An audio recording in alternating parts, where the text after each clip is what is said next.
Reviews are in, and it appears that for the most part, people loved the Flash movie. But should we believe these early reviews?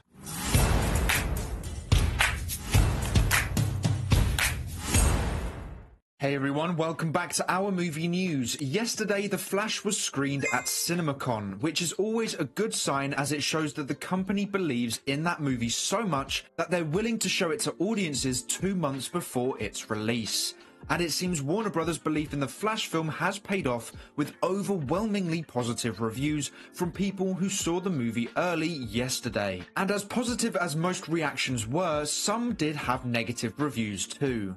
Now I will share a couple on screen here, but what I will say is don't let these early reactions massively impact your expectations for the movie. It definitely is great that most people who saw it early loved it. That is always a good sign. However, this has happened before for DCEU movies, and the movies have turned out to be pretty disappointing, or at least not as good as the early reviews suggest. I'm not saying that I think that will happen with the Flash film, because I actually think it's going to be one of the strongest DC movies ever made, and I really hope I'm right about that. I'm just saying we should be careful on how much we believe these early reactions, as it may not be entirely accurate. Movies are subjective, and there has been a lot of drama behind the scenes with the Flash film, so I can definitely see this movie being quite controversial. But it is a very good sign that the majority seem to believe that The Flash is a very good movie. Now, we actually got 2 trailers released yesterday. The first was the official trailer 2, and the second was a Japanese trailer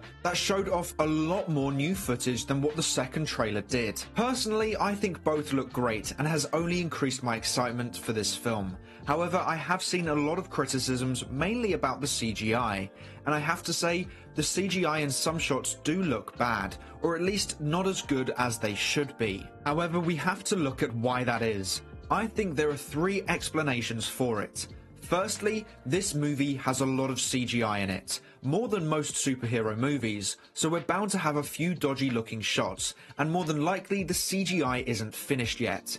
On a lot of films, the CGI in trailers is weaker than the final product, so we can expect it to improve by the time the film is released. Secondly, there are also far more films that need CGI in them, so special effects companies can't spend as much time on each project as they want to. And thirdly, and probably the most valid explanation, is that you're not supposed to pause the shots. As in motion they look far better than when paused, as the shots are designed to be seen in motion and not stopped every 10 seconds. This is quite a common thing in most CGI sequences. The shots look far better when they are played out instead of pausing on one particular frame. So I really wouldn't worry about the CGI, as they're not finished shots, and even if they are, in the cinema we won't be pausing it on every weak CGI shot. We will be watching every single scene on screen without pausing it. So it really is not as much of a problem as some are making it out to be. The real problem I have with what we've seen so far are the 2 Flash suits.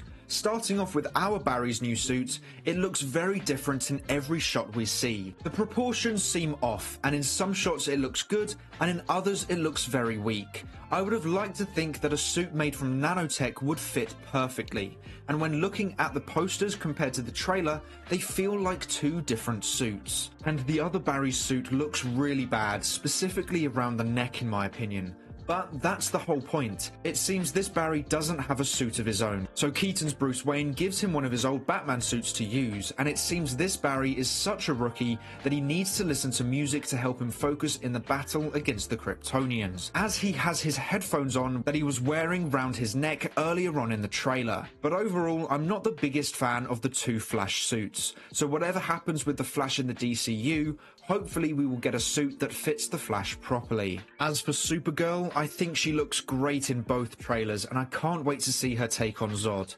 I only wish we could have seen Henry Cavill's Superman fighting alongside her in this battle, or even in future DCEU stories. But I am very excited for this movie, and hopefully it can live up to the positive reviews from yesterday's screening. So what do you think of the Flash trailer and the positive and negative reviews for the Flash movie? Let me know in the comments below. But that is all for today's video. Thank you so much for watching. Please make sure to like and subscribe and turn on post notifications so you never miss a video. I hope to see you here again soon. So until then, have a great day. Bye.